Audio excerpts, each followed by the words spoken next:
Log on to wapcar.my for the latest reviews, comparisons, and car prices to help you find your next perfect car. And don't forget to click on the subscribe button.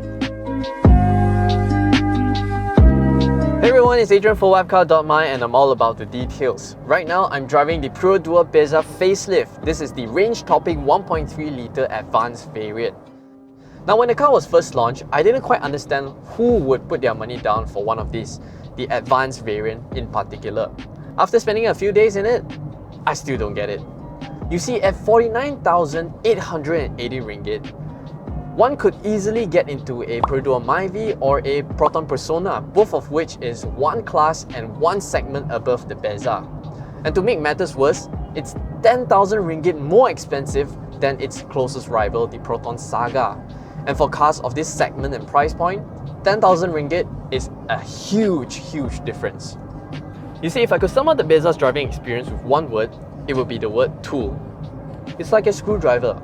It only does one job, which is getting you from point A to B. It gets all the basics right, which is fitting 5 people, has a spacious boot, most spacious one in class in fact at 508 litres, and lets you indulge in a little bit of luxury here and there. But you see, the problem is, I'm a driver. I don't just look at my destination.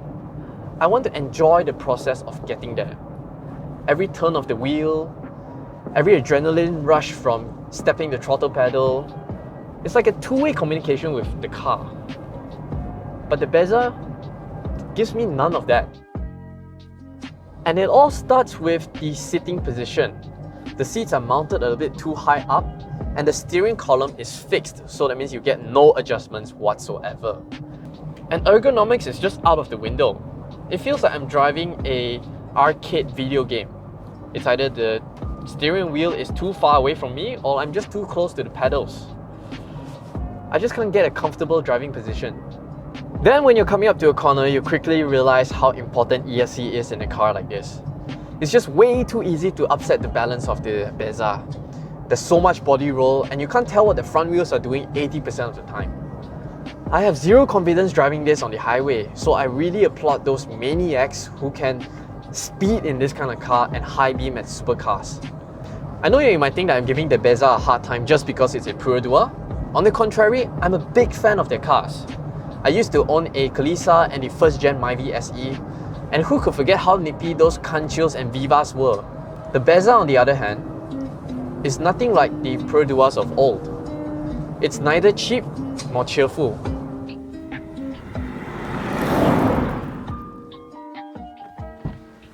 That was from a driving enthusiast point of view, but if I were to put on my motoring journalist hat and give you good consumer advice, I understand why you would and should buy the Perodua Bezza. For starters, it uses the 1NRVE 1.3-litre naturally aspirated 4-cylinder petrol engine with Dual VVT-i technology.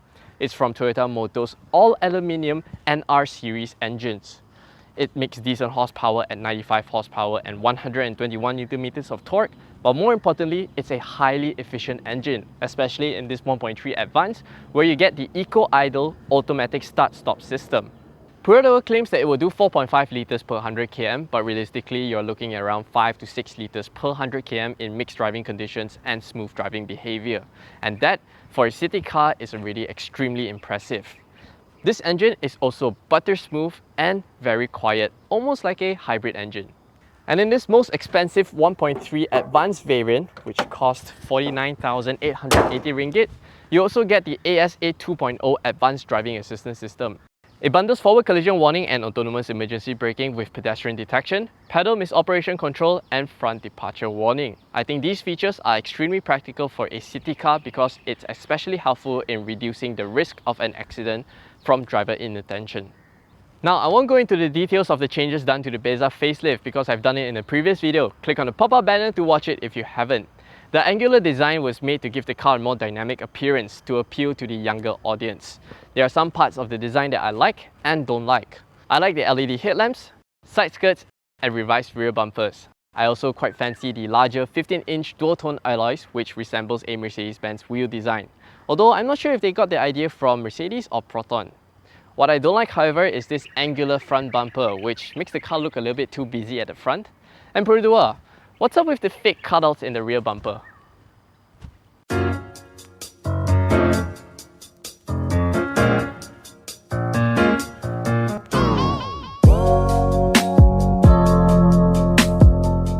The cabin of the Bezza facelift has been made a little bit better, more sensible and practical to be in on a day-to-day basis. See, this highly reflective gloss black trim that used to be on the passenger side dashboard was quite an eyesore to be in, especially if you're driving in the afternoon, which is also why I always choose to be in the back seat of a Bezza Grab car. In this facelift, they replaced it with a flat plastic trim, not as nice to look at, but a practical solution. The touchscreen infotainment system is now a newer version. It finally shows your media information when you're connected to the Bluetooth. Now this is a huge thing because if you remember the Arus and Myvi, it doesn't show anything at all. And the best part, it reads your Chinese characters, and that's a big thumbs up from me. Honda, you should learn a thing or two. Over to the driver's side, the instrument cluster has been revised, now with white backlit illumination.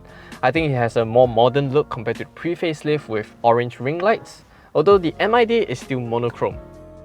These are semi-bucket seats as Perodua calls it. Now I quite like the idea because it offers more side support to hold you in place, and the materials is lined with leather and suede.